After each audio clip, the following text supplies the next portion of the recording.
കിട്ടുമെന്ന് നോക്കും.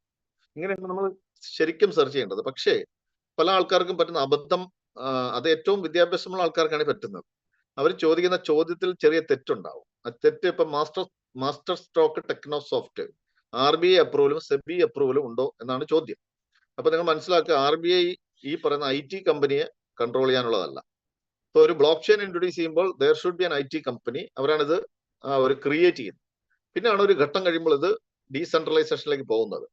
അപ്പോൾ ഈ എപ്പോഴും ഞാൻ പറയുന്ന ഒരു ഉദാഹരണം, നമ്മൾ സാറ്റലൈറ്റ് റോക്കറ്റിന്റെ സഹായത്തോടു കൂടി അയക്കുമ്പോൾ ഭ്രമണപഥത്തിൽ എത്തുന്ന സമയത്ത് റോക്കറ്റ് ഇല്ലാതാവും. റോക്കറ്റിന്റെ ജോലി ഇവരെ അവിടെ എത്തിക്കുക എന്നുള്ളതാണ്, സാറ്റലൈറ്റുകളെ. അപ്പോൾ അവിടെ എത്തുന്ന സമയത്ത് അപ്പോ ഇവിടെ ഇതിന്റെ ജോലി എന്താണ്? ഈ IT കമ്പനിയുടെ ജോലി ഇതിനെ ഒരു സെൻട്രലൈസ്ഡ് കൺട്രോൾ വരുന്നു. കുറച്ച് കഴിയുമ്പോഴേ ഇത് കംപ്ലീറ്റ്ലി ഫ്രീ ആവും. അപ്പൊ ഈ കമ്പനിയുടെ പ്രസക്തി ഇല്ലാതായി മാറും. അപ്പൊ ഈ കമ്പനിക്ക്, അതൊരു IT കമ്പനിയാണ്, IT കമ്പനിക്ക് എന്തിനാണ് RBI അപ്രൂവൽ? ഇന്ത്യയിലുള്ള ബാങ്കുകളെ കൺട്രോൾ ചെയ്യാൻ വേണ്ടിയാണ് RBI ഉള്ളത്. അത് നിയമനിർമ്മാണത്താൽ സ്ഥാപിതമായ ഒരു സംവിധാനം തന്നെയാണ്, സംശയമില്ല. ഓക്കെ. ഇനി സെബി എന്ന് പറയുന്നതാണ് securities and exchange board of India. Any country is concern, there is an agency called, അതിന്റെ ഇൻവെസ്റ്റ്മെന്റുകളെയും ഷെയറുകളെയും എല്ലാം കൺട്രോൾ ചെയ്യാൻ വേണ്ടി ഒരു ഏജൻസി ഉണ്ടാവും. പല രാജ്യങ്ങളും ഇത് പല പേരിൽ അറിയപ്പെടും. ഇന്ത്യയിൽ securities and exchange board of India നിയമനിർമ്മാണത്താൽ സ്ഥാപിതമായ ഒരു ഗവൺമെന്റ് ഏജൻസിയാണ്. അവരുടെ ജോലി IT കമ്പനികളെ കൺട്രോൾ ചെയ്യുന്നതല്ല. അപ്പൊ ചോദ്യം തെറ്റാവും, ഉത്തരവും തെറ്റായിട്ട് വരും, റെഡ് ഫ്ലാഗ് എല്ലാം ഇട്ട് വരും. പിന്നെ നിങ്ങൾ ചോദിക്കുന്നത് ഇതൊരു സേഫ് ആയിട്ടുള്ള ഇൻവെസ്റ്റ്മെന്റ് സ്കീം ആണോ എന്നുള്ളതാണ്. Is it a safe investment scheme? It is not an investment scheme. ഇതൊരു ഇൻവെസ്റ്റ്മെന്റ് അല്ല, ഇതൊരു ടെക്നോളജിക്കൽ പാർട്ട്ണർഷിപ്പ് ആണ്. ഒരു ബ്ലോക്ക് ചെയിൻ, കൃത്യമായി പറയാം, നിങ്ങളോട് എനിക്ക് പറയാനുള്ള ഒരു, ഇപ്പോഴാണ് പലരും ഇങ്ങനെ കയറി വരുന്നത്. അപ്പൊ നിങ്ങളുടെ അടുത്ത് ഈ ഘട്ടത്തിൽ ഞാൻ പറയാം, കാരണം എന്താ വെച്ചാൽ നമ്പർ 200 കടം. സ്വാഭാവികമായിട്ടും നമ്മുടെ ഈ പ്രോഗ്രാമിൽ ഒരു 200, 230 ആ റേഞ്ചിലാണ് നിൽക്കുന്നത്. അപ്പൊ പരമാവധി പേര്, ഇപ്പൊ നമ്മളുടെ ഒരു ഇത് ഞാൻ പറഞ്ഞുതരാം. അതായത് ഇതൊരു പ്രൊഫഷണലി ഓപ്പറേറ്റ് ചെയ്ത് പോകുന്ന ഒരു സംവിധാനമാണ്. ഇവിടെ കൃത്യസമയത്ത് തുടങ്ങിയിരിക്കും. അപ്പൊ നിങ്ങൾ ഒരു പക്ഷേ അല്പം ലേറ്റ് ആയി കഴിഞ്ഞാൽ നിങ്ങളെ വെയിറ്റ് ചെയ്യത്തില്ല. നിങ്ങൾ പള്ളിയിൽ പോകുമ്പോൾ, അമ്പലത്തിൽ പോകുമ്പോൾ, മോസ്കിൽ പോകുമ്പോൾ അവിടെ നിങ്ങളെ വെയിറ്റ് ചെയ്യുമോ? ഇല്ല. അപ്പോ ഇന്ന ആള് വരട്ടെ, നാട്ടിലെ പ്രമുഖൻ വരട്ടെ എന്ന് പറഞ്ഞാൽ ആരെങ്കിലും വെയിറ്റ് ചെയ്യുമോ? ഇല്ല. നേരത്തെ ചെന്നാൽ നിങ്ങൾക്ക് ഫുള്ള് ഈ പൂജ അല്ലെങ്കിൽ ആ മാസ് എന്താന്ന് വെച്ചാൽ അത് കാണാം. അപ്പൊ താമസിച്ച് ചെന്ന് കഴിഞ്ഞാൽ എന്റെ പകുതിയെ കാണാൻ പറ്റും. അപ്പൊ നിങ്ങൾക്ക് തന്നെ ഒരു ടെൻഷൻ വരും, ഫുള്ള് കാണാൻ പറ്റിയില്ലല്ലോ എന്നുള്ളത്. അതാണ് അവിടെ നേരത്തെ നമ്മൾ എത്തുന്നത്. പങ്ക്ച്വാലിറ്റി എന്ന് പറയുന്നത് നമ്മളുടെ ലൈഫിലെ ഒരു ഡിസിപ്ലിൻഡ് ആയിട്ടുള്ള ഒരു കാര്യമാക്കി മാറ്റിയാൽ നിങ്ങൾക്ക് തീർച്ചയായിട്ടും ലൈഫിൽ ഉന്നതങ്ങളിൽ എത്താൻ പറ്റും. അപ്പൊ നിങ്ങൾ ആർക്കെങ്കിലും ഈ ലിങ്ക് ഷെയർ ചെയ്ത് കൊടുക്കുന്നെങ്കിൽ ഒരു കാര്യം അവരുടെ അടുത്ത് വ്യക്തമാക്കുക, ഇവിടെ കൃത്യ സമയത്ത് തുടങ്ങിയിട്ടുണ്ടാവും. ഓക്കെ, അതിനകത്ത് ഒരാളാണെങ്കിൽ തുടങ്ങിയിട്ടുണ്ടായി. കാരണം എന്താണ്? നമ്മൾ ഇവിടെ ഒരു സിസ്റ്റം ബിൽഡ് ചെയ്തിട്ടുണ്ട്. ഒരാളല്ല, തീർച്ചയായിട്ടും അതിനകത്ത് ആവശ്യക്കാർ അവിടെ ഉണ്ടാവും എന്നുള്ളതാണ്. അപ്പൊ അതുകൊണ്ട് തന്നെ ഒരു കാര്യം മനസ്സിലാക്കുക, ഇനി ഇപ്പൊ താമസിച്ചാണ് കയറിയിരിക്കുന്നത് പലരും. അപ്പോ നിങ്ങൾ ചെയ്യേണ്ടത് വളരെ കോൺസെൻട്രേറ്റ് ചെയ്തിരിക്കുക, വളരെ ഫാസ്റ്റ് ആയിട്ടായിരിക്കും പോകുന്നത്. നിങ്ങളെ എഡ്യൂക്കേറ്റ് ചെയ്ത് നിങ്ങളെ ഏതെങ്കിലും അങ്ങനെ എന്താണ് പൈസ ഉണ്ടാക്കി തരിക, അതിന്റെ ഉദ്ദേശത്തിലല്ല ഈ ചെയ്യുന്നത്. ആവശ്യക്കാർ ഇത് എടുക്കും, ആവശ്യമില്ലാത്തവരെന്ത് ചെയ്യും? അവരിത് കളയും. വേറെ ഏതെങ്കിലും, നമ്മളിപ്പോ എത്രയോ പ്രോഗ്രാമുകൾ കാണുന്നു, എല്ലാത്തിലും നമ്മളിത് എൻ്റർ ചെയ്യുകയോ അല്ലെങ്കിൽ അത് ചെയ്യുകയോ ചെയ്യാറില്ലല്ലോ. അതായത് ഈ പ്രോഗ്രാം നമ്മൾ ചെയ്യുന്നത് എന്തിനാന്ന് ചോദിച്ചു കഴിഞ്ഞാൽ, there is a limited number of people, അവർക്ക് ഇത് ആവശ്യമുണ്ട്. അപ്പൊ ആവശ്യക്കാരൻ ഇത് പഠിച്ചേ പറ്റുള്ളൂ. It is something connected with knowledge, it is totally connected with knowledge. അപ്പൊ എന്ന് പറഞ്ഞാൽ പുതിയ അറിവുകൾ സമ്പാദിക്കാം. അതുകൊണ്ട് ശ്രദ്ധിക്കുക, ടൈമിൽ കയറും.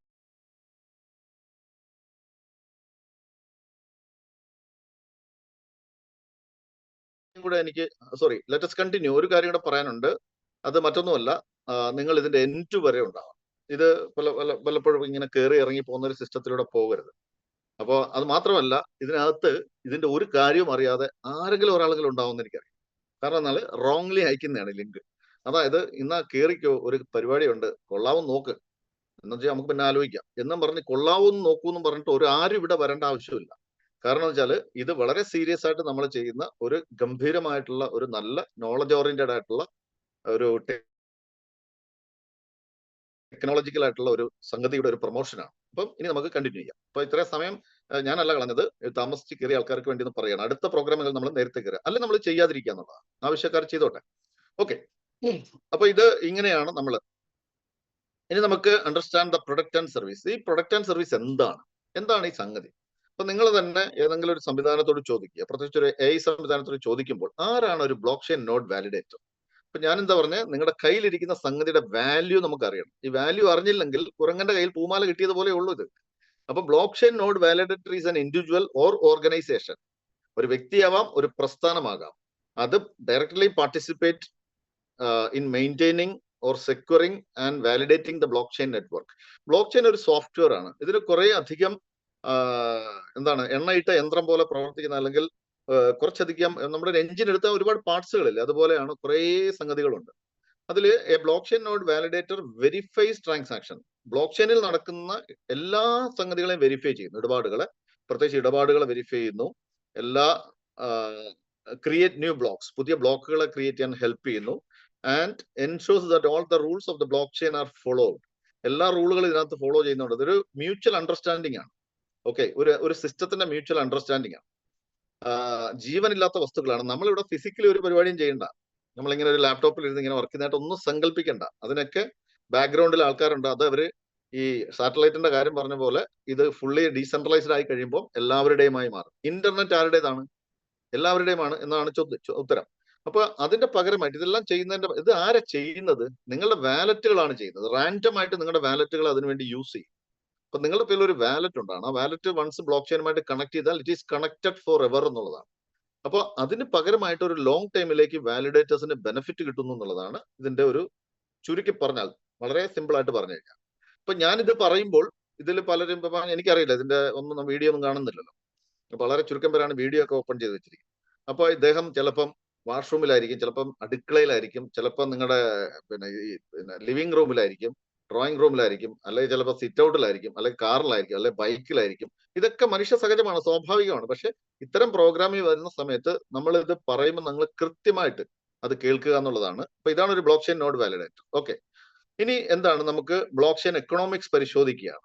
അതായത് ഒരു ബ്ലോക്ക് ചെയിനിലേക്ക് നിങ്ങൾ നോഡ് വാലിഡേറ്റർ എന്ന് പറയുന്ന ഓപ്പർച്യൂണിറ്റി അതിന്റെ തുടക്ക സമയത്ത് മാത്രമുള്ള ഒരു ലിമിറ്റഡ് ആയിട്ടുള്ള ഒരു ഓപ്പർച്യൂണിറ്റിയാണ്. It is not an unlimited opportunity, it is very limited opportunity. അതിനകത്ത് എത്ര പേർക്ക് ഇത് കിട്ടും എന്നുള്ളത് നമുക്ക് ഓൺ ദ വേ മനസ്സിലാക്കാം. ഇപ്പൊ നമ്മൾ നോക്കുന്നത് ഈ ബ്ലോക്ക് ചെയിൻ എക്കണോമിക്സ് ആണ്. അപ്പൊ നമുക്ക് റിവാർഡ് കിട്ടുന്നത്, ഇപ്പൊ നിങ്ങൾക്ക് നേരത്തെ ഒരു പക്ഷേ ബിറ്റ് കോയിന്റെ ടെക്നോളജിയിൽ ഇങ്ങനെ നോഡ് വാലിഡേറ്റർ ആയിട്ട് മാറാൻ, അതിനകത്ത് നോഡ് വാലിഡേഷൻ ഇല്ല, ഒന്നാമത്തെ കാര്യം. അതിനകത്ത് ഈ പ്രൂഫ് ഓഫ് സ്റ്റേക്ക് എന്ന് പറയും, അത് മെഷീൻ വാലിഡേഷൻ ആണ്. അപ്പൊ അന്നൊരു മെഷീൻ മേടിച്ച് വെച്ചിരുന്നെങ്കിൽ ഒരുപാട് പൈസ ഉണ്ടാക്കാൻ പറ്റുമായിരുന്നു വാലിഡേഷൻ പ്രോസസ്സിൽ. ഇനി നിങ്ങൾ എത്തേറിയത്തിലാണ് ഒരു നോഡ് വാലിഡേറ്റർ ആയിട്ടുണ്ടെങ്കിലോ ഇഷ്ടംപോലെ പൈസ കിട്ടുമായിരുന്നു. അതുപോലെ ഒരു ചാൻസ് ഇവിടെ വന്നിരിക്കുക. സോ ഇതൊക്കെ അന്ന് ഇത് ക്രിയേറ്റ് ചെയ്യുന്ന സമയത്ത് മാത്രമേ ഉള്ളത്. അപ്പൊ ഇപ്പൊ ക്രിയേഷൻ പീരീഡിലാണ്. അതുകൊണ്ടാണ് ഈ ഒരു ചാൻസ് നിങ്ങളിലേക്ക് എത്തിയിരിക്കുന്നത്. അങ്ങനെ ഉണ്ടെങ്കിൽ ലോങ് ടൈമിൽ കിട്ടുന്ന ഇതിന്റെ നേറ്റീവ് കോയിൻ ആണ്. അപ്പൊ എത്തേറിയത്തിൽ നമ്മൾ ഉണ്ടായിരുന്നെങ്കിൽ നമുക്ക് കിട്ടുമായിരുന്നത് അതിന്റെ നേറ്റീവ് കോയിൻ ആയിട്ടുള്ള ETH ആണ്. BTC ടെക്നോളജിയിൽ നമ്മൾ ഒരു മെഷീൻ മേടിച്ച് കണക്ട് ചെയ്ത് വെച്ചിട്ടുണ്ടായിരുന്നെങ്കിൽ 5 വർഷം കൂടുമ്പോൾ മെഷീൻ മാറ്റി കൊടുക്കണം, അത് വേറെ സത്യം. അങ്ങനെ ഉണ്ടെങ്കിൽ നിങ്ങൾക്ക് ഒരുപാട് BTC കിട്ടുമായിരുന്നു, ബിറ്റ് കോയിൻ കിട്ടുമായിരുന്നു, ധാരാളം പൈസ ഉണ്ടാക്കാമായിരുന്നു. പക്ഷെ ചാൻസ് ഒന്നും നമ്മൾ എടുത്തില്ല. എടുക്കാഞ്ഞത് നമ്മൾ അറിഞ്ഞില്ല. അപ്പൊ അറിയില്ല എന്നുള്ളതുകൊണ്ടാണ് അത്. അപ്പം ഒരു ബ്ലോക്ക് ചെയിന്റെ ആ ഒരു ക്രിയേഷൻ പീരീഡിൽ മാത്രം വരുന്ന ഒരു ഓപ്പർച്യൂണിറ്റിയാണ് ഈ ബ്ലോക്ക് ചെയിൻ നോഡ് വാലിഡേറ്റർ കൊണ്ട് ഉദ്ദേശിക്കുന്നത്. ക്ലിയർ ആയെന്ന് ഞാൻ മനസ്സിലാക്കുന്നു. ഇവിടെ അങ്ങനെയെങ്കിൽ ഈ നിങ്ങൾക്ക് റിവാർഡ് കിട്ടുന്നത് ഇതിന്റെ നേറ്റീവ് കോയിൻ ആയിട്ടാണ്. അതിന്റെ ടോട്ടൽ സപ്ലൈ നമുക്ക് നോക്കാം, 8.4 ബില്യൺ ആണ്, അല്ലെങ്കിൽ 840 കോടിയാണ്. ഇതിനെ രണ്ടായിട്ട് ഡിവൈഡ് ചെയ്യുന്നു, 50% ആൻഡ് 50%. ആദ്യത്തെ 50% വരുന്ന 19 വർഷം കൊണ്ടാണ് ജനങ്ങളുടെ കയ്യിലേക്ക്, അല്ലെങ്കിൽ വാലിഡേറ്റേഴ്സിന്റെ കയ്യിലേക്ക് എത്തുക. ബാക്കിയുള്ള 50% എന്ന് പറഞ്ഞാൽ 420 കോടി ഒരു വർഷം കൊണ്ട് നമ്മുടെ കയ്യിലെത്തും, 1 ഇയർ. അതിനെ വീണ്ടും ഡിവൈഡ് ചെയ്യുന്നു 50-50 ആയിട്ട്, 210.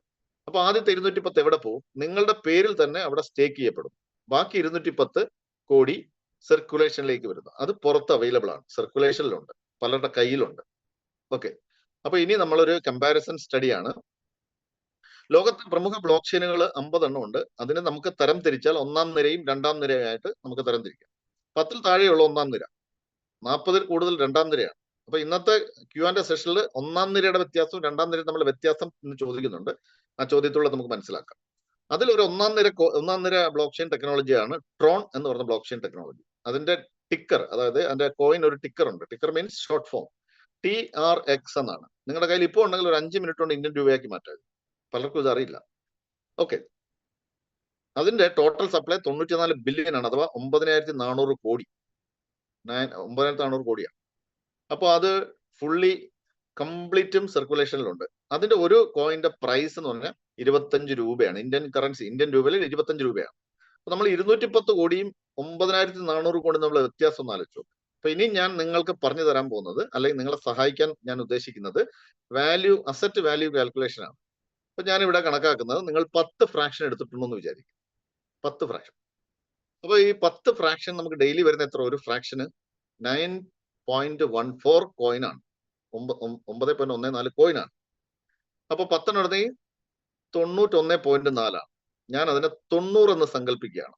ക്ലിയർ ആയിട്ട് മനസ്സിലാക്കണം, റിപ്പീറ്റ് ചെയ്യത്തില്ല. അതായത് 10 ഫ്രാക്ഷൻ എടുത്തിരിക്കുന്നു, 90 എണ്ണം ഡെയിലി വരുന്നു. അതിൽ 45 പകുതി സ്റ്റേക്കിങ്ങിലേക്ക് പോകുന്നു, ബാക്കി 45 നിങ്ങൾക്ക് വിഡ്രോ ചെയ്ത് ക്യാഷ് ആക്കി മാറ്റാം. അത് എങ്ങനെ ക്യാഷ് ആക്കി മാറ്റാം നമ്മുടെ Q&Aയിൽ നിന്ന് ആഡ് ചെയ്തിട്ടുണ്ട്. ഓക്കെ, ഇനി ഞാൻ ഈ വരുന്ന ഒരു 9 മാസത്തെ അല്ലെങ്കിൽ ഒരു 10 മാസം കണക്കാക്കി ആവറേജ് ചെയ്തിട്ടുണ്ട് ഇതിന്. എങ്ങനെയാണ് ഈ ആവറേജ്? ഈ വരുന്ന വരവെന്ന് പറഞ്ഞാൽ it is not a constant figure. അതായത് ടുഡേ അല്ലെങ്കിൽ ഇന്നാണ് നിങ്ങൾക്ക് 9.14, ഇന്നും നാളെയൊക്കെയാണ് 9.14 ഒരു ഫ്രാക്ഷന് കിട്ടിക്കൊണ്ടിരിക്കുന്നത്.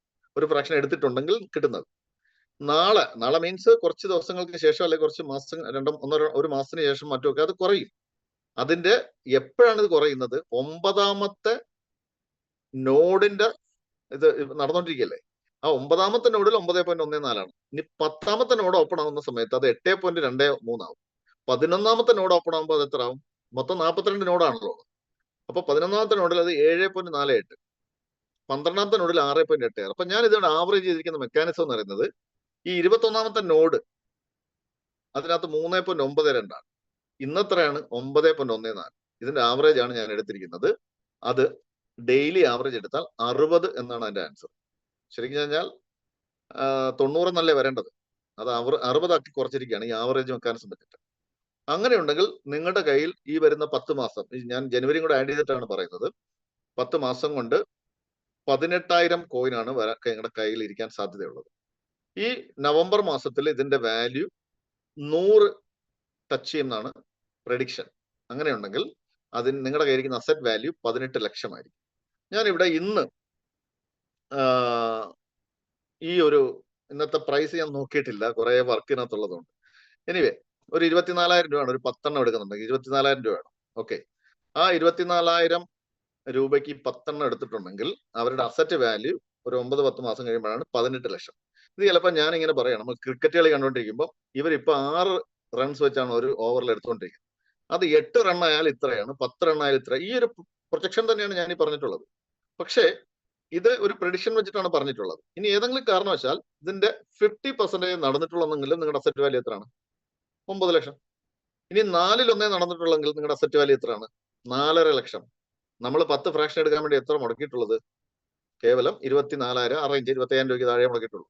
ഇതാണ് ഇതിന്റെ ഒരു ഏകദേശ കണക്ക്. എന്തായാലും നിങ്ങൾ ഈ സ്ക്രീൻഷോട്ട് എടുക്കാനായിട്ട് മുതിര ഉണ്ടാക്കാൻ, ഇത് ഇങ്ങനെ ഇവിടെ ഇത് കാണിക്കും. ഞാൻ ഒന്നുകൂടെ സ്റ്റോപ്പ് ചെയ്തിട്ട് ഒന്നുകൂടെ കണ്ടിന്യൂ. ഓക്കെ,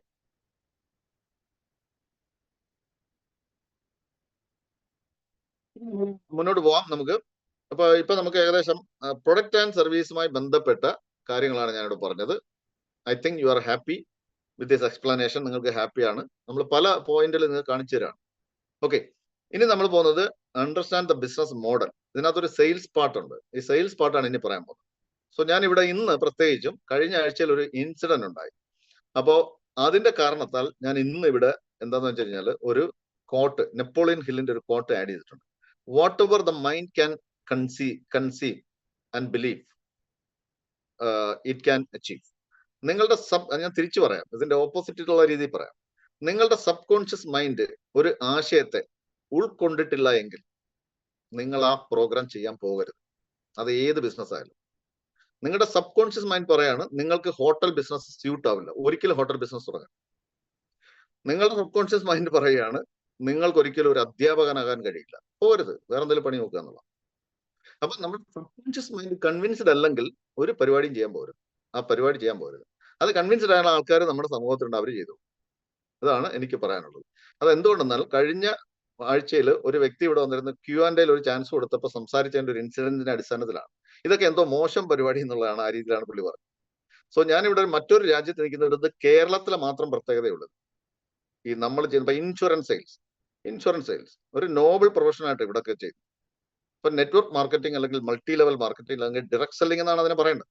അപ്പൊ ഡയറക്ട് സെല്ലിംഗ് എന്ന് പറഞ്ഞാൽ ഇവിടെ എന്താണ്, ഒരു പ്രൗഡായിട്ട് പറയുന്ന ഒരു തൊഴിലാണ് ഇവിടൊക്കെ. അതായത് ഈ ദുബായ് അല്ലെങ്കിൽ പിന്നെ മറ്റു രാജ്യങ്ങളിലൊക്കെ, പ്രത്യേകിച്ച് യൂറോപ്യൻ രാജ്യങ്ങൾ, അമേരിക്കയിൽ, they are proudly say that I am in to direct selling business എന്ന് പറയുന്നത്. നമ്മുടെ നാട്ടിലേ ഉള്ളൂ ഈ പ്രശ്നം. മനസ്സിലായില്ലേ? അത് നമ്മുടെ ആറ്റിറ്റ്യൂഡിന്റെ പ്രശ്നമെന്ന് മനസ്സിലാക്കും. ഏതൊരു തൊഴിലിനും അതിൻ്റെതായ മഹത്വം. അപ്പൊ നിങ്ങളുടെ സബ് കോൺഷ്യസ് മൈൻഡ്, ഇവിടെ ഇരിക്കുന്ന ആരെങ്കിലും പറയുകയാണെങ്കിൽ എനിക്കിത് ഡെവലപ്പ് ചെയ്യാൻ പറ്റത്തില്ല, ഞാൻ അവരോട് പറയുന്ന ഉപദേശം എന്ന് പറഞ്ഞാൽ സ്റ്റേ ആസ് എ യൂസർ, അല്ലെങ്കിൽ വാലിഡേറ്റർ ആയിട്ട് മാത്രം നിൽക്കുക എന്നുള്ളതാണ്.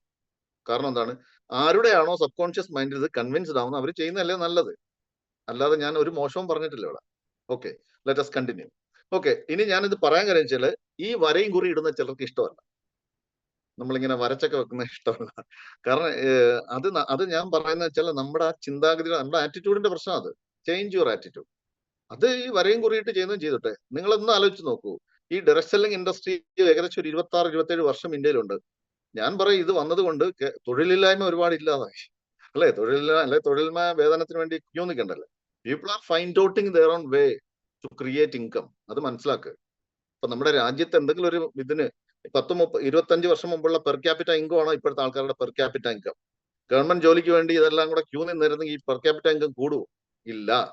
അത് മനസ്സിലാക്കുക. ആൾക്കാർ സ്വയം തൊഴിലിന് വേണ്ടി എന്തെങ്കിലുമൊക്കെ ചെയ്യുമ്പോഴാണ് ശരിക്കും പറഞ്ഞാൽ രാജ്യം വളരുന്നത്. അല്ല നമ്മളൊരു ഗവൺമെന്റ് ഓഫീസിൽ പോയിരുന്ന് എന്നാൽ ഗവൺമെന്റ് എംപ്ലോയ്മെന്റ് മോശമെന്നല്ല ഞാൻ പറയുന്നത്. അത് കഴിവ് വേണം, അത് എഴുതിയെടുക്കണമെങ്കിൽ. അപ്പൊ ഇനി നമുക്ക് പോകാം. ഇത് പറയാൻ കാര്യം എന്ന് പറഞ്ഞു കഴിഞ്ഞാൽ കഴിഞ്ഞ ആഴ്ചയിലെ ഇൻസിഡന്റ് ആണ്. അദ്ദേഹം വളരെ മോശമായിട്ട് ഈ ചെയ്യുന്ന പരിപാടികൾ എന്താന്ന് പറഞ്ഞു. പക്ഷെ ഇതൊരു നോബിൾ പ്രൊഫഷനാണ്. ഇനി അങ്ങോട്ട് ഞാൻ പറയുന്നത് ആ ആറ്റിറ്റ്യൂഡിൽ നിങ്ങൾ എടുക്കാൻ വേണ്ടിയാണ്. നിങ്ങളുടെ മനസ്സിനെ ഒന്ന് ഒരുക്കുന്നേ ഉള്ളൂ. ഓക്കെ, നമുക്ക് ടോട്ടൽ ആയിട്ട് ഇവിടെ കൊടുക്കാനൊന്നും അധികം ഇല്ലെന്ന്. അതായത് 42 നോഡുകളേ ഉള്ളൂ മൊത്തത്തിൽ. മനസ്സിലാക്കുക കൃത്യമായിട്ട്. അതിൽ തന്നെ ഡെവലപ്പർക്ക് 3 നോഡുണ്ട്. അതായത് ഈ കമ്പനിക്ക്, ഡെവലപ്പ് ചെയ്യുന്ന കമ്പനിയില്ലേ, 21 നോഡുകളാണ് ഇന്ത്യക്കാർക്കായിട്ട് ടോട്ടലി ഉള്ളത്. അതിനകത്തുനിന്ന് അതിന്റെ അകത്ത് ഉൾപ്പെട്ടിരിക്കുന്ന ഫ്രാക്ഷനുകളുടെ എണ്ണം നോക്കിക്കഴിഞ്ഞാൽ 14,70,000 അപ്പൊ 3 നോഡ് കമ്പനിക്കുള്ളതല്ലേ. അപ്പൊ അതില് ഒരു നോഡിൽ 70,000 ഫ്രാക്ഷൻസ് ഉണ്ട്. അപ്പൊ 70,000 ഗുണം 3, 2,10,000. അതും കുറച്ചിട്ട് പിന്നെ ഇതുവരെയുള്ള സെയിൽസും കുറയ്ക്കണം. ബാലൻസ് എത്രയാണെന്ന് വെച്ച് കഴിഞ്ഞാൽ ടോട്ടലി കൊടുക്കാനായിട്ട് 12,60,000. അതിനകത്ത് കുറച്ച് സെല്ലായി പോയിട്ടുണ്ട്. ബാക്കി 9,80,000 ബാലൻസ് ഉള്ളൂ. അപ്പൊ നമ്മൾ ഇനി അങ്ങോട്ട് എല്ലാവരും 10 വീതം എടുത്താൽ 98,000 ആൾക്കാരിലേക്ക് ചുരുങ്ങും ഈ ഓപ്പർച്യൂണിറ്റി. ടോട്ടൽ ഞാൻ കണക്കാക്കുന്ന ഒരു 1.5 ലക്ഷം വാലിഡേറ്റേഴ്സ് ആണ് വരുമെന്നാണ് എന്റെ ഒരു ചിന്താഗതി. അപ്പൊ ഇനി നമ്മൾ ഇന്ത്യയിലെ ജനസംഖ്യയുമായിട്ടൊന്ന് കമ്പയർ ചെയ്താൽ മതി, നമുക്ക് ഇഷ്ടപ്പെടും ഇത് സാധനം. എന്ന് പറഞ്ഞാല് 140 കോടിയാണ്. 140 കോടിയിൽ 1.5 ലക്ഷം ആൾക്കാർക്ക് മാത്രം കിട്ടുന്ന ഒരു നല്ലൊരു ഓപ്പർച്യൂണിറ്റിയാണ്. ഓക്കെ, അപ്പോ ഇനി നമ്മൾ നോക്കുന്നത് ഇവിടെയാണ്. ഈ നോഡുകളുടെ ഒരു സംഭവം പലർക്കും അറിയത്തില്ല. ഈ നോഡ് നമ്പർ 1 ഇന്ത്യൻ വാലിഡേറ്റേഴ്സിന് വേണ്ടി കൊടുത്തിരിക്കുകയാണ്. Node number 2 Indian validators, node number 3 Indian validators. എന്ന് പറഞ്ഞാൽ നിങ്ങളുടെയൊക്കെ ഇത് ഈ 1-ലോ 2-ലോ 3-ലോ അല്ലെങ്കിൽ 4-ലോ ഉണ്ടാവും. 5, 6, 7 നോഡുകൾ മാസ്റ്റർ സ്ട്രോക്ക് ടെക്നോസോഫ്റ്റിന്റെ ആണ്. എന്ന് പറഞ്ഞാൽ ഇത് ഡെവലപ്പേഴ്സിന്റെ ആണ്. 8ാമത്തെ node company already sell out ചെയ്തു പുറത്തെ രാജ്യത്തിലുള്ള ആൾക്കാർക്ക് വേണ്ടി. എന്ന് വെച്ചാൽ ഔട്ട്സൈഡ് എന്റർപ്രൈസസ് ആണ്, അല്ലെങ്കിൽ ഓവർസീസ് എന്റർപ്രൈസസിന് വേണ്ടി സെൽ ചെയ്ത് കഴിഞ്ഞു. അപ്പൊ അതിനകത്ത് നമുക്ക് നോഡില്ല, അല്ല ഫ്രാക്ഷൻ ഇല്ല. ഇനി 9th നോഡ് ഇന്ത്യൻ വാലിഡേറ്റേഴ്സിനാണ്. അപ്പൊ ഇതാണ് ഇതിന്റെ ഒരിത്. അപ്പൊ ഇതൊന്ന് നോട്ട് ചെയ്ത് വെക്കുക. ഇനി നിങ്ങൾ നോഡ് തപ്പി നടക്കുമ്പോൾ ഇത് എവിടെ പോയി അങ്ങനെയുള്ള സംശയം ഇനി ചോദിക്കരുത്. ക്ലിയർ? അത് ഇവിടെ തീർന്നു. ഇനി ആരെങ്കിലും ഇത് മിസ്സായിട്ടുണ്ടെങ്കിൽ നിങ്ങളുടെ ലീഡേഴ്സ് ഈ കണക്ക് പഠിച്ചു വെക്കുക എന്നുള്ളതാണ്. ഓക്കെ, ഇനി നമ്മൾ പോകുന്നത് ഇതൊരു പുതിയ ഒരു എന്താ പറയുന്നത് ഒരു പ്രൊഡക്റ്റ് ആൻഡ് സർവീസ് ആണ്. ഇത് സർവീസ് ആകുമ്പോൾ ഏതൊരു പ്രൊഡക്റ്റ് ആൻഡ് സർവീസ് ആയാലും അതൊരു വിൽപ്പന വരുന്ന സമയത്ത് അതിനകത്ത് എന്തൊക്കെയാണ്, ആ വിൽപ്പന പ്രോസസ്സിൽ എന്തൊക്കെ ഇടും? Features, benefits, advantages. ഏതൊരു പ്രൊഡക്റ്റും നിങ്ങളൊരു ചെറിയൊരു സംഗതി, ഒരു പെൻസിൽ എടുക്കുക. ആ പെൻസിലിന് ഒരു ഫീച്ചേഴ്സ് ഉണ്ട്. Features, benefits and advantages. ഇത് 3 പറഞ്ഞിട്ടാണ് പെൻസിൽ ഇഷ്ടം പോലെ ഉണ്ടല്ലോ. ഈ പെൻസിലിന്റെ പ്രത്യേകത എന്ന് പറഞ്ഞാൽ ഇതിന്റെ ബോഡി എന്താണ്, പേപ്പർ കൊണ്ടുണ്ടാക്കിയത്. അപ്പൊ ഇതിങ്ങനെയാണ്, അല്ലെ തടി കൊണ്ടുണ്ടാക്കിയത്, പ്ലാസ്റ്റിക് അല്ല. അപ്പൊ ഇതങ്ങോട്ട് ഇതിന്റെ ഉപയോഗം കഴിഞ്ഞിട്ട് എടുത്ത് പുറത്തിട്ട് കഴിഞ്ഞാൽ അത് പ്രകൃതിക്ക് ഇതാവുന്നില്ല. പിന്നെ ഇതിന്റെ ഒരു പ്രത്യേകത ഉണ്ട്, സാധാരണ പെൻസിൽ ഉപയോഗിക്കുന്നത് പോലെ അല്ല ഇത്. ഇതെന്ന് പറഞ്ഞു കഴിഞ്ഞാൽ നമ്മള് ഇതിന്റെ മുന ഓൾറെഡി ഒരു പ്രത്യേക രീതിയിലുള്ളതാണ്. അത് എഴുതുമ്പോൾ നല്ല അക്ഷരങ്ങൾ വരും. ഇങ്ങനെയൊക്കെയാണല്ലോ നമ്മൾ. അപ്പൊ ഇതിന്റെ ഒരു പ്രത്യേകത എന്ന് പറയുന്നത് നമ്മുടെ വാലിഡേറ്റർഷിപ്പിന് ഒരു യുണീക് സെല്ലിംഗ് പോയിന്റുകളുണ്ട്. അതൊന്ന് ഓടിച്ച് പറയാം. ഓക്കെ, ഇത് ഫസ്റ്റ് പബ്ലിക് ബ്ലോക്ക് ചെയിൻ, ഇന്ത്യയിലെ ആദ്യത്തെ പബ്ലിക് ബ്ലോക്ക് ചെയിൻ ആണ്. അല്ലേന്ന് ആരെങ്കിലും ചോദിച്ചു കഴിഞ്ഞാൽ എനിക്ക് തർക്കിക്കാൻ സമയമില്ല. നിങ്ങൾ പോയി കണ്ടുപിടിക്കും. ഇത് ഇങ്ങനെയുള്ള ചോദ്യം വരുന്നുണ്ട് നമ്മുടെ അടുത്ത്. ഇത് ആര് പറഞ്ഞു ഇത് പബ്ലിക് ബ്ലോക്ക് ചെയിൻ ആണെന്ന്? അപ്പൊ തിരിച്ചു ചോദിക്കുകയാണ്. ഞാൻ പറഞ്ഞ ഞാൻ തർക്കത്തിനില്ല, എനിക്ക് കിട്ടിയ അറിവ് പ്രകാരം ഇതാണ്. EVM compatible and developer friendly. EVM means it is a technology which is accepted by the world. അതായത് ഈ ബ്ലോക്ക് ചെയിൻ ഫീൽഡിൽ EVM ടെക്നോളജി എന്ന് പറഞ്ഞാൽ എത്തേറിയം വെർച്വൽ മെഷീൻ എന്നാണ് പറയുന്നത്. അപ്പൊ അതെന്ന് പറഞ്ഞാൽ ഈ പ്രൂഫ് ഓഫ് സ്റ്റേക്ക് മെക്കാനിസം വെച്ചിട്ട് ആദ്യമായിട്ട് ചെയ്ത കമ്പനിയുടെ പേരാണ് എത്തേറിയം. എത്തേറിയം എന്ന് പറഞ്ഞ ഒരു ബ്ലോക്ക് ചെയിൻ. അപ്പൊ അതുകൊണ്ട് ആ പേരിട്ടാണ് ഇത് പിന്നെ അറിയപ്പെടുന്നത്. അപ്പൊ അതുണ്ടെങ്കിലാണ് അക്സെപ്റ്റ് ചെയ്യുള്ളൂ ബാക്കിയുള്ള ലോകത്തിലുള്ള മറ്റു കമ്പനികൾ. ഫാസ്റ്റ് ആണ്, സ്കെയിലബിൾ ആണ്, സെക്യൂർ ആണ്.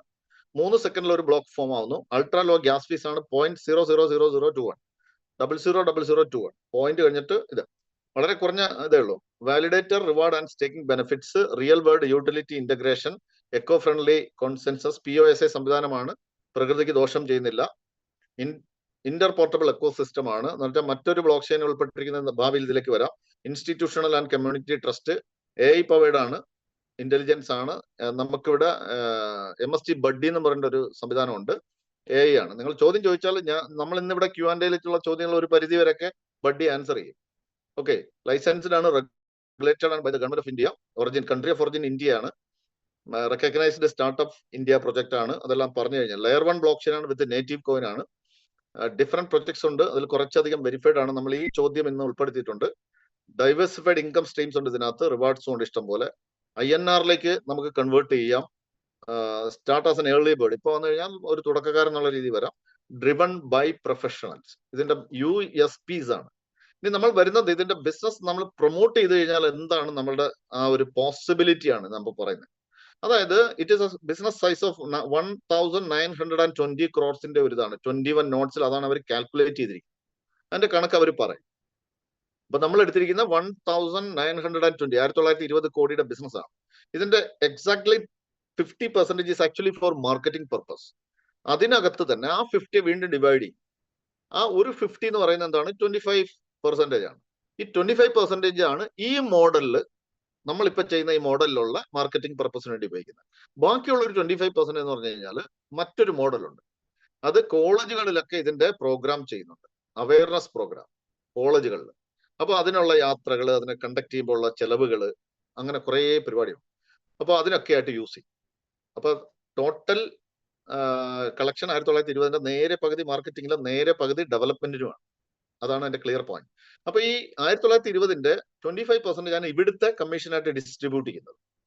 അത് ബിസിനസ് പ്രൊജക്ഷൻ ആണ്. അപ്പൊ നിങ്ങൾ ഒരാൾ വിചാരിക്കുകയാണ് ഞാൻ ഈ ബിസിനസിന്റെ തുടക്കത്തിൽ തന്നെ നിൽക്കുകയാണ്, ഒരു 50% ഇന്ത്യയിൽ നടക്കുന്ന ബിസിനസിന്റെ 50% ചെയ്യാമെന്ന് വിചാരിച്ചു കഴിഞ്ഞാൽ നിങ്ങൾക്കും നിങ്ങളുടെ ടീമിനും കൂടെ 240 കോടിയുടെ കമ്മീഷൻ വരും.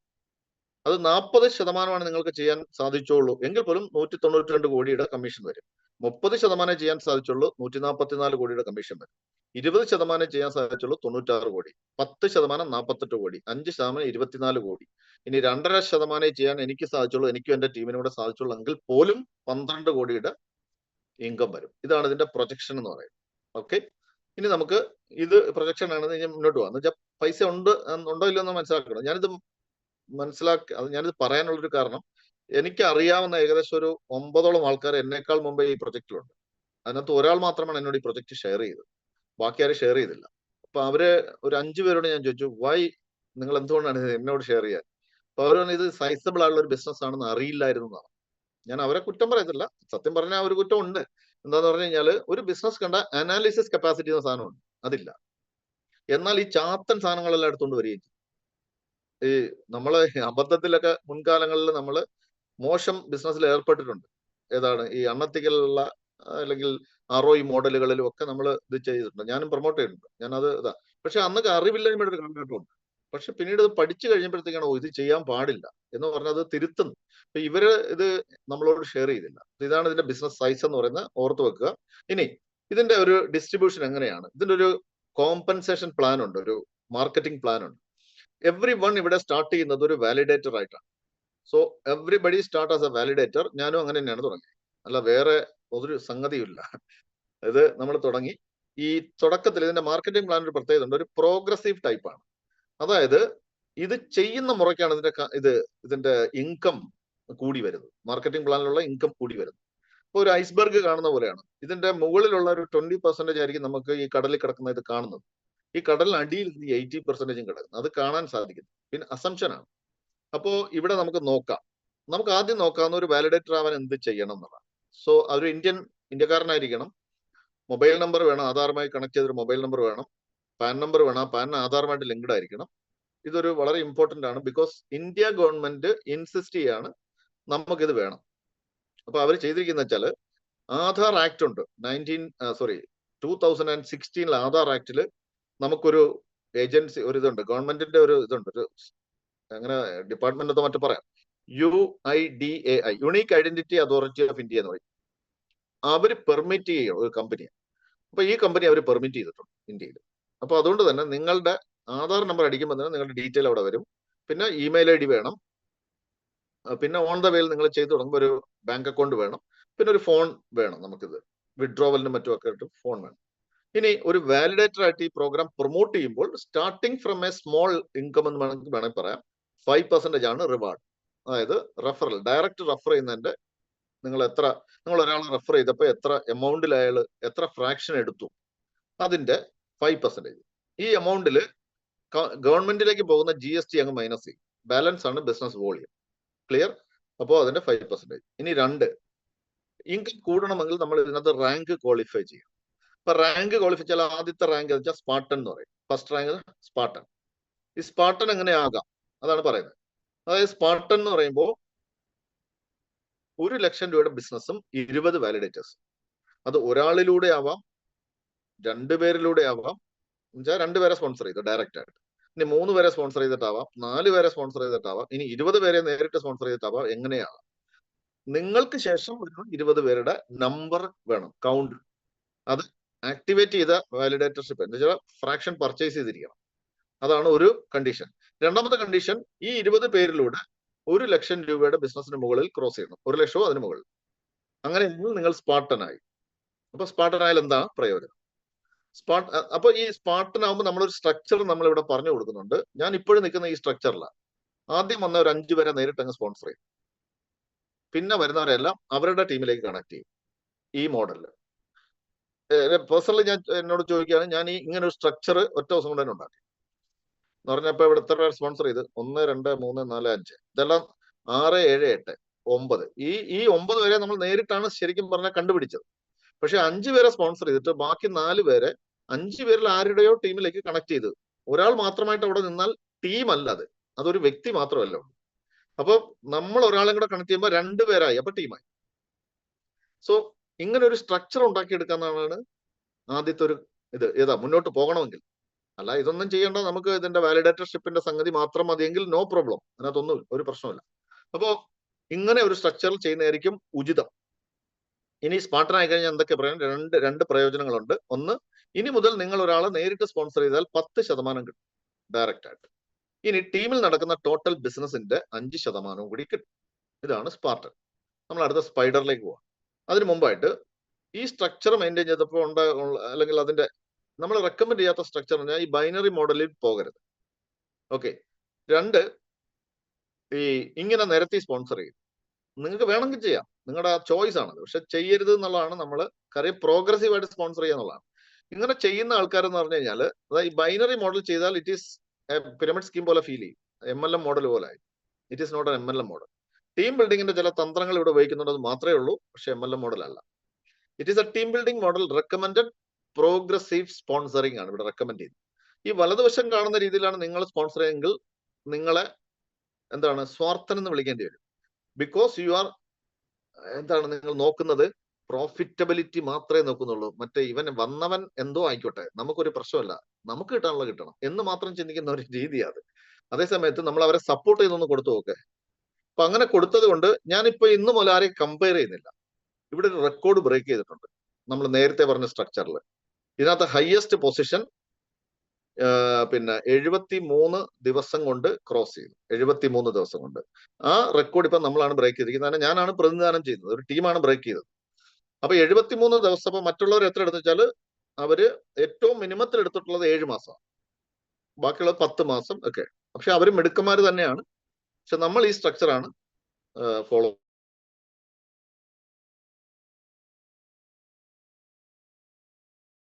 ചെയ്യുന്നത്. അത് നന്നായിട്ട് പോകുന്നുണ്ട്. മൂവിങ് ടു LOS എന്നാണ് പറയുന്നത്, ലൈൻ ഓഫ് സ്പോൺസർഷിപ്പ്. ഓക്കെ, അവിടുന്ന് നിങ്ങൾ 2 പേരെ സ്പോൺസർ ചെയ്യും. അപ്പോ അങ്ങനെ ഉണ്ടെങ്കിൽ നമുക്ക് എന്താണ് നേട്ടം എന്നുള്ളതാണ് സ്പൈഡർ ആയി കഴിഞ്ഞാൽ. അപ്പൊ സ്പൈഡർ ആകുമ്പോൾ 2 സ്പാർട്ടനെ ക്രിയേറ്റ് ചെയ്താൽ മാത്രം പോരാ, നമ്മുടെ ടോട്ടൽ വോളിയം 5 ലക്ഷം ക്രോസ് ചെയ്യണം, 5 lakhs. അതിൽ 1 ലക്ഷം നമ്മൾ നേരത്തെ എത്തിയിട്ടുണ്ട്, ബാക്കി 4 ലക്ഷം കൂടെ മതിയാവും. ക്ലിയർ? അങ്ങനെയുണ്ടെങ്കിൽ നമ്മൾ സ്പൈഡർ ആയി കഴിഞ്ഞാൽ 3 നേട്ടങ്ങളാണ്. ഒന്നാമത്തെ നേട്ടം എന്താണ്? ഇനി നിങ്ങൾ നേരിട്ട് ഒരാളെ സ്പോൺസർ ചെയ്ത് കഴിഞ്ഞാൽ 15% കിട്ടും. സ്പാർട്ടൻ ടീം നിങ്ങൾക്കുണ്ടല്ലോ, അതുകൊണ്ടാണല്ലോ നിങ്ങൾ സ്പൈഡർ ആയത്. അവിടെ നിന്ന് 5%. ഇനി സ്പാർട്ടൻ ആയിട്ടില്ലാത്ത ടീമാണ്, അതിനെ നമ്മൾ നോൺ ക്വാളിഫൈഡ് ടീം എന്ന് പേര് കൊടുക്കുകയാണ്. അപ്പൊ അവിടെ നമുക്ക് എത്ര കിട്ടുന്നു? 10% കിട്ടും. ഇതാണ് സ്പൈഡർ. ഇനി നമ്മൾ പോകുന്നത് അവഞ്ചർ എന്ന് പറഞ്ഞ ഇതിലേക്കാണ്. 2 സ്പൈഡറുകളെ ക്രിയേറ്റ് ചെയ്യുകയും ടോട്ടൽ വോളിയം 15 ലക്ഷം ക്രോസ് ചെയ്യുകയും ചെയ്താൽ അദ്ദേഹത്തെ വിളിക്കുന്ന പേരാണ് അവഞ്ചർ. ഈ 15 ലക്ഷം എന്ന് പറഞ്ഞാൽ പുതുതായിട്ട് ക്രിയേറ്റ് ചെയ്യേണ്ട ആവശ്യമില്ല, നേരത്തെ ഒരു 5 ക്രോസ് ചെയ്തിട്ടുണ്ട്, ബാക്കി 10 കൂടെ മതി. ഇങ്ങനെ അക്യുമുലേറ്റഡ് വോളിയമാണ് എടുക്കുന്നത്. ക്ലിയർ? അങ്ങനെ ഉണ്ടെങ്കിൽ അവരുടെ അവഞ്ചറിന്റെ പ്രത്യേകത വെച്ചാൽ 4 നേട്ടങ്ങളാണ്. ഒന്ന്, ഡയറക്റ്റ് ഇനി മുതൽ നിങ്ങൾ ഒരാളെ സ്പോൺസർ ചെയ്താൽ 20% ലഭിക്കുന്നു. സ്പാർട്ടൻ ടീം നിങ്ങൾക്കുണ്ടെങ്കിൽ, ഈ 5 ടീം നിങ്ങൾക്കുണ്ടെങ്കിൽ അതിനകത്ത് ഒരു സ്പാർട്ടൻ ടീം ഉണ്ടാവും, 10% അവിടുന്ന് കിട്ടുന്നു. സ്പൈഡർ ടീം നിങ്ങൾ ഇല്ലാതെ അവഞ്ചർ ആവില്ല, അപ്പോൾ 5% കിട്ടുന്നു. ക്വാളിഫൈ ചെയ്യാത്ത ടീമിൽ നിന്നും 15% കിട്ടും. ഇതാണ് spider. Moving to next rank warrior ക്ലബാണ്. 2 അവഞ്ചേഴ്സിനെ ക്രിയേറ്റ് ചെയ്യുന്ന ടോട്ടൽ വോളിയം 40 ലക്ഷം. അതിൽ 15 നമ്മൾ ക്രോസ് ചെയ്തിട്ടുണ്ട്, ബാക്കി 25 ലക്ഷം. അങ്ങനെ ഉണ്ടെങ്കിൽ നമുക്ക് എന്തൊക്കെയാണ് നേട്ടം? 6 നേട്ടങ്ങളാണ്. ഇനി മുതൽ നിങ്ങൾ ഒരാളെ സ്പോൺസർ ചെയ്താൽ 21% കിട്ടും, നേരത്തെ 20 ആയിരുന്നു. സ്പാർട്ടൻ ടീമിൽ നിന്ന് 11% കിട്ടുന്നു. സ്പൈഡർ ടീമിൽ നിന്ന് 6%, ക്വാളിഫൈ ചെയ്യാത്ത ടീമിൽ നിന്ന് 16%, അവഞ്ചർ ടീമിൽ നിന്ന് 1%, പിന്നെ കമ്പനിയുടെ പ്രോഫിറ്റ് ഷെയർ 1%. അത് മന്ത്ലി ആണ്. 1-ാം തീയതി മുതൽ അവസാന തീയതി വരെയുള്ള ബിസിനസ് എടുത്തിട്ട് അതിനകത്ത് ആ ടോട്ടൽ ബിസിനസിന്റെ 1% കണ്ടുപിടിച്ചിട്ട് എത്ര വാരിയർ ക്ലബ് മെമ്പർ ഉണ്ടോ അവർക്കെല്ലാം ഈക്വലി ഡിസ്ട്രിബ്യൂട്ട് ചെയ്യും. ഇതാണ് സിസ്റ്റം.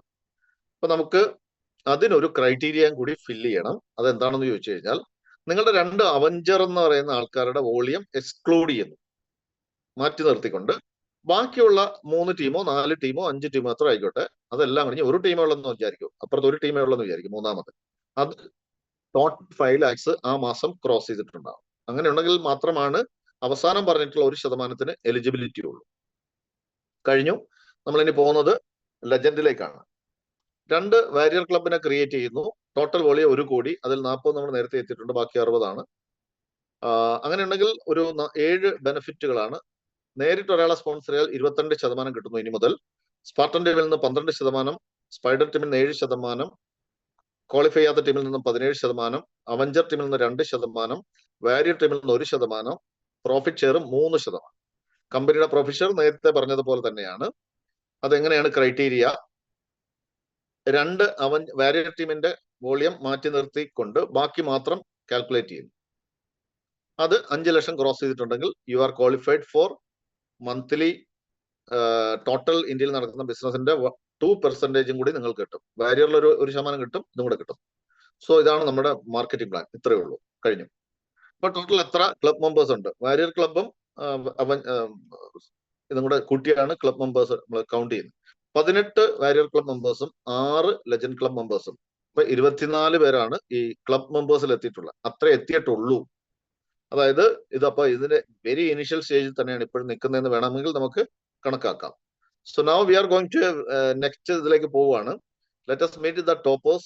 കൺഗ്രാറ്റുലേഷൻ ഓൾ ദി നമ്മളിവിടെ ഫസ്റ്റ് റാങ്ക് സ്പാർട്ടൻ ആയാലും അത് നമ്പർ വളരെ കൂടുതലായതുകൊണ്ട് അവരെ റെക്കഗ്നൈസ് ചെയ്യുന്നു. ഇൻ ജനറൽ നമ്മൾ റെക്കഗ്നൈസ് ചെയ്യുന്നു. പക്ഷെ ഇവിടെ നമ്മൾ സ്പൈഡേഴ്സിനെ മുതലാണ്, spiders, avengers and warrior club members, പിന്നെ ഉള്ളത് ലെജൻസ്. ഇപ്പൊ നമ്മുടെ 1, 2, 3 എന്നുള്ള രീതിയിൽ പോയി കഴിഞ്ഞാൽ ഒരുപാട് പേരുണ്ട്.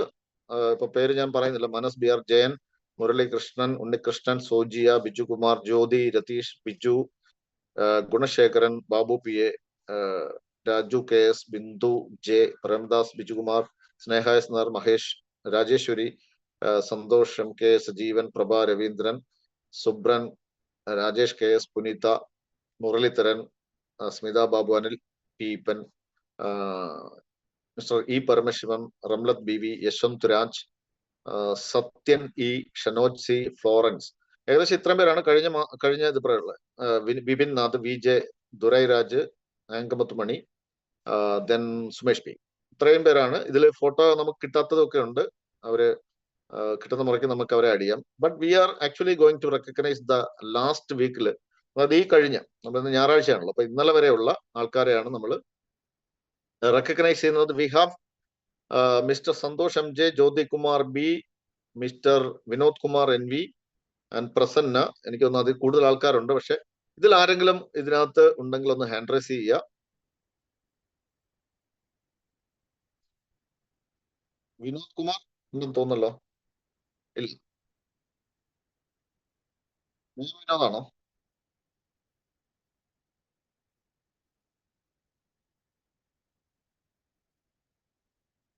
ജ്യോതികുമാർ ഉണ്ടോ? ജ്യോതികുമാർ, യെസ്, ജ്യോതികുമാറിനെ അൺമ്യൂട്ട് ചെയ്യാം. Yes, thank you sir. Yes, സംസാരിച്ചോളൂ. ഈ ആദ്യമായിട്ട് എന്നെ ഇതിലേക്ക് കൊണ്ടുവന്ന ബിജുകുമാർ കൊല്ലം, പിന്നെ എൻ്റെ കൂടെ വന്നിരിക്കുന്ന എൻ്റെ ഒരു സഹോദര ജ്യേഷ്ഠൻ രാജീവ് എം എ, ഇവർക്കൊക്കെ ആദ്യം തന്നെ നന്ദി പറയുന്നു. കാരണം അവരാണ് എനിക്ക് ഏറ്റവും കൂടുതൽ ഈ ഇതിലേക്ക് വരാനുള്ള ഒരു അവസരം ഒരുക്കി തന്നത്. ബാക്കി കൂടെ വന്ന എല്ലാവർക്കും ഞാൻ നന്ദി പറയുന്നു. കോട്ടയം. ഓക്കെ, കോട്ടയം ജില്ല. എന്ത് ചെയ്യുന്നു? ഞാൻ ഇതുപോലെ ഒരു ബിസിനസ് ചെയ്യുന്നുണ്ട്. Okay, thank you, all the best. Vinod ഇല്ലെന്നാണ് തോന്നുന്നത്. വിനോദ് ഉണ്ടെങ്കിൽ ഒന്ന് ഹൈ ഹാൻഡ് റൈസ് ചെയ്യുക. വിനോദ് സാറും ഉണ്ട് കേട്ടോ. വിനോദ് ചെല്ലാരിയാണോ ഇതിനകത്തുള്ള? ആണെങ്കിൽ ഒന്ന് നിങ്ങൾ ഓപ്പൺ ചെയ്തോളൂ. ചെലാരി. ഓക്കെ, നമുക്ക് മുന്നോട്ട് പോവാം. സ്പൈഡർ നമ്മൾ ഒരാളെ കണ്ടു. Yes, continue please. വണ്ടിയിലായിരുന്നു, അതുകൊണ്ട് തന്നെ സൈഡാക്കിയതായിരുന്നു. No problem. പിന്നെ ഈ പ്രോഗ്രാം എനിക്ക് കൊണ്ടു തന്നത് ഷിബു സാറാണ്. ഹലോ, കേൾക്കുന്നുണ്ട്, പറയൂ. കേൾക്കുന്നുണ്ടോ?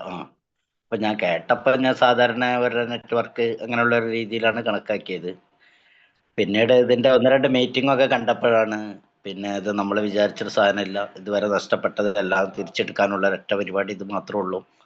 പിന്നെ മാത്രമല്ല, ഇപ്പൊ ഞാൻ ശരിക്കും വർക്ക് ചെയ്യാൻ തുടങ്ങിയിട്ടുള്ളൂ. ശരിക്കും ഇന്നലെ തൊട്ടേ തുടങ്ങിയത്. അപ്പൊ താങ്ക് യു എല്ലാവർക്കും. തുടങ്ങിയ സമയത്ത് നിങ്ങൾ ഇതായി അല്ലേ, സ്പൈഡറായി. Okay, all the best. Thank you. Moving to mute ചെയ്തോളൂ, കുഴപ്പമില്ല. അവഞ്ചേഴ്സ് നമുക്ക് ഓൾറെഡി ഉള്ളത് Shafeeq, Douglas P Davis, Vijeesh Menon, Ravi K, Bindu CV, Ranju, Ambika C, Ramya R, Sukumar VT, Rishi Ashok and Raj Babu from Tamil Nadu. And we have brand new Lijesh PP ഉണ്ട്. Lijesh PP ഒന്ന് hand rice ചെയ്യാമോ? Lijesh PP ഇല്ലെന്ന് തോന്നുന്നു അല്ലേ? Lijesh PP ഇല്ല. Next mister Ayyappan from Trivandrum. Lijesh PP ആണോ? Galaxy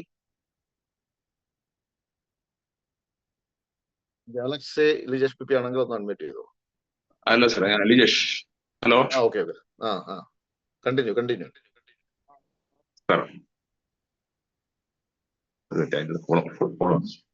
നമസ്കാരം സാറേ. ഇപ്പോ ഞാന് അവഞ്ചറായി ഇപ്പൊ 3 മാസവും 1 ആഴ്ചയായി. ഏകദേശം ഇതിൽ ഇറങ്ങിയിട്ടൊരു 4 മാസം ആവാനായി.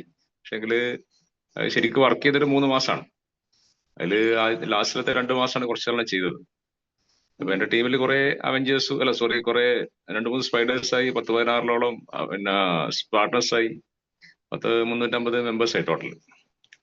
അപ്പോ ഞാനിപ്പോ ഇപ്പൊ 2 പേര് നമ്മളെ സ്പൈഡർ ആയിട്ടുള്ള ഒന്ന് വിനോദ് കുമാരൻ ഇപ്പൊ അയാൾ മീറ്റിംഗിൽ കയറിയിട്ടുണ്ട്, നേരത്തെ ഇറങ്ങിയതായിരുന്നു. അപ്പോ അയാളുണ്ട്. പിന്നെ നമ്മളെ ഒരു സജീവൻ സാറ്, 2 പേരാണ് നമുക്ക് മെയിൻ ആയിട്ടുള്ളത്. അവിടെയാണ് ഞാൻ നാളെ അടുത്ത ദിവസത്തേക്ക് നമ്മൾ അവഞ്ചർ ആവാൻ വേണ്ടിയിട്ട് നമ്മൾ നോട്ട് ചെയ്തിട്ടുള്ളത്. അപ്പൊ ആ രീതിയിലാണ് നമ്മളെ ടീം പോകുന്നത്. ഞാൻ കണ്ണൂർ സ്വദേശിയാണ്, കണ്ണൂരാണ് സ്ഥലം വേണ്ടത്. എന്തായാലും ഓൾ ദി ബെസ്റ്റ്. നിങ്ങളുടെ പ്രവർത്തനങ്ങൾ വളരെ ചടുലമായിരിക്കട്ടെ.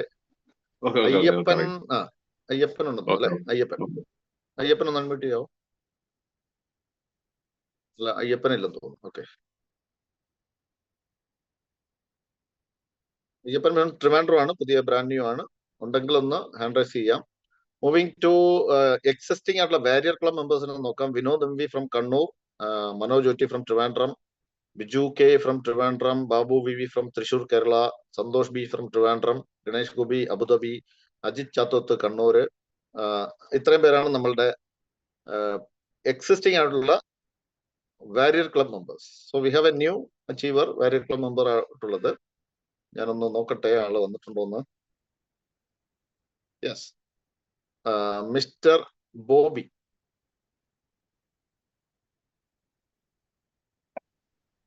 Yes sir, thank you so much. Yes, വളരെ സന്തോഷം. കുറച്ച് വാക്കുകളൊക്കെ സംസാരിക്കണം എന്ന് ആഗ്രഹമുണ്ട്. പക്ഷേ നമ്മള് യഥാർത്ഥത്തില് ഇതൊരു നമ്മൾ പല പ്രൊജക്റ്റുകളും ചെയ്തിട്ടുണ്ട്. നമ്മൾ സിസ്റ്റം ആദ്യമായിട്ടാണ് ചെയ്യുന്നത്. വാസ്തവത്തിൽ ഒരു പ്രൊജക്റ്റ് ചെയ്യുമ്പോൾ അതിന്റെ മാനേജ്മെന്റ് റെക്കഗ്നൈസ് ചെയ്യുന്നതിനേക്കാൾ വളരെ മനോഹരമായിട്ട് ഇത് ചെയ്തെടുക്കാൻ ടറൻ സാറിനും ടീമിനും ഉണ്ണി സാറിനും ടീമിനും എല്ലാവർക്കും സാധിച്ചു. അതിന് ആദ്യമേ തന്നെ താങ്ക്സ് പറയുകയാണ്. എന്നിട്ട് ഞാൻ തുടങ്ങാം. താങ്ക് യു സോ മച്ച് എല്ലാവർക്കും. ആദ്യം തന്നെ ഞാൻ സർവശക്തനായ ദൈവത്തിന് നന്ദി പറയുന്നു. Thank you Jesus. ഈ സിസ്റ്റം എൻ്റെ കരങ്ങളിലേക്ക് തന്നത് നമ്മുടെ ഉണ്ണികൃഷ്ണൻ സാർ തന്നെയാണ്. അദ്ദേഹവും അദ്ദേഹത്തിന്റെ കൂടെയുള്ള front sir Vipinnath സാറുമാണ്. Vipinnath sir ഇപ്പോൾ ഓൾറെഡി സ്പൈഡർ റാങ്കിലേക്ക് കയറിയിട്ടുണ്ട്. ഞാനിത് ഏറ്റെടുത്ത് എന്ന് പറഞ്ഞു കഴിഞ്ഞാൽ യഥാർത്ഥത്തിൽ ഉണ്ണി സാർ എനിക്ക് തന്നത് 2025 ജനുവരി മാസത്തിലാണ് എന്നെ ഈ കാര്യം പറഞ്ഞിട്ടുള്ളത് ഇവര്.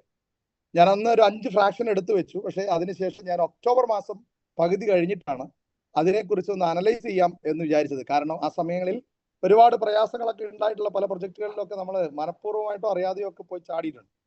തീർച്ചയായിട്ടും അതൊന്നും പറയേണ്ട കാര്യമില്ല. കാരണം അതൊക്കെ നമ്മുടെ പഠന കാലഘട്ടങ്ങളാണ്. അതിനകത്തെ കുറിച്ചൊന്നും നെഗറ്റീവ് പറയുന്നതിനേക്കാൾ ഞാനതിനെ പോസിറ്റീവായിട്ട് കാണുകയാണ്. അങ്ങനെയൊക്കെ വന്നതുകൊണ്ടാണ് ഇങ്ങനെ ഒരു സിസ്റ്റത്തിനകത്തേക്ക് നമുക്ക് വരാൻ കഴിഞ്ഞത് എന്നുള്ളതിന്റെ ആ ഒരു സന്തോഷമാണ് എനിക്കുള്ളത്. എന്തായാലും നമ്മൾ നല്ലൊരു പ്രൊജക്ടിന്റെ അകത്ത് എത്തി, നല്ലൊരു സിസ്റ്റത്തിനകത്ത് എത്തി. എന്തായാലും ഞാൻ ഈ സിസ്റ്റത്തെ ഒക്ടോബർ മാസത്തില് ഇത് ചെയ്യാൻ ആരംഭിച്ച സമയത്ത് വാസ്തവത്തിൽ അന്ന് നേരത്തെ ടറൻ സാർ ഇവിടെ സൂചിപ്പിച്ചതുപോലെ ആദ്യത്തെ ഒരു ബിഗിനിങ് സ്റ്റേജ് എന്ന് പറയുന്നത് കുറച്ച് സ്ട്രഗിൾ ആണ്. ആക്ച്വലി ഒന്ന് ടീം സെറ്റ് ചെയ്യാനായിട്ടുള്ള ടൈം എടുക്കും. പക്ഷെ ഞാൻ ഈ സിസ്റ്റത്തെ എൻ്റെ കയ്യിലേക്ക് കിട്ടി. ഞങ്ങൾ ഇത് ചർച്ച ചെയ്യുന്നത് ആദ്യം നമ്മുടെ മിസ്റ്റർ അയ്യപ്പൻ സാറാണ്. ഇപ്പോൾ ഓൾറെഡി അവഞ്ചറിലേക്ക് റാങ്കിൽ കയറിയ ആളാണ്, തിരുവനന്തപുരത്ത് തന്നെയാണ്. ഞങ്ങളിത് പറഞ്ഞത് മാത്രമേ തന്നെ പുള്ളി നോ പറഞ്ഞില്ല, നോക്കാമെന്നും പറഞ്ഞില്ല. അപ്പോൾ തന്നെ ഞങ്ങൾ അത് ഏറ്റെടുത്തു എന്നുള്ളതാണ്. അതിലാണ് നമ്മുടെ ടൈം എന്ന് പറയുന്നത്. ഒരു ടൈമുണ്ട്, ഓരോരുത്തർക്കും ഓരോ ടൈമുണ്ട്. ആ ടൈം എന്ന് പറയുന്നത് ഞാൻ അങ്ങ് വിശ്വസിക്കുകയാണ്. ഇന്ന് ഏകദേശം ഒരു 720-740 പേരുടെ ടീമായി. ആക്ച്വലി വാസ്തവത്തിൽ ഒരു 35 സ്പാർട്ടനും ഒരു 6 സ്പൈഡറുമായിട്ട് 2 അവഞ്ചറുമായിട്ട്, അതിലൊരു അവഞ്ചർ നമ്മുടെ അയ്യപ്പൻ സാറാണെങ്കിൽ ഒരു അവഞ്ചർ എൻ്റെ ഭാര്യയാണ്. വളരെ സന്തോഷം.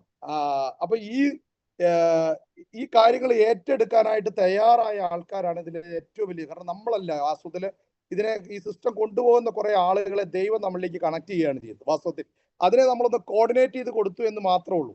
അപ്പൊ നമുക്ക് എല്ലാവിധ സാധ്യതകളും ഉള്ള ഒരു സിസ്റ്റമാണ്. എല്ലാവിധ സാധ്യതകളും നമുക്കറിയാം. ഇന്ന് പല പ്രൊജക്ടുകളും അതിന്റെ ഉപജ്ഞാതാക്കൾ ആരാണെന്ന് അറിയില്ല. എല്ലാം നമ്മൾ പറയുന്നത് പോലെ ഞാൻ എപ്പോഴും ലോക്കൽ ലാംഗ്വേജ് ഉപയോഗിക്കുന്നില്ല, ഏതോ ഉഗാണ്ടയിൽ നിന്ന് വന്ന കമ്പനികളായിരിക്കും കൂടുതലും ഉള്ളത്. അതിന്റെ ഒന്നും ബാക്കിലേക്ക് നമ്മൾ പോയി നോക്കാറില്ല.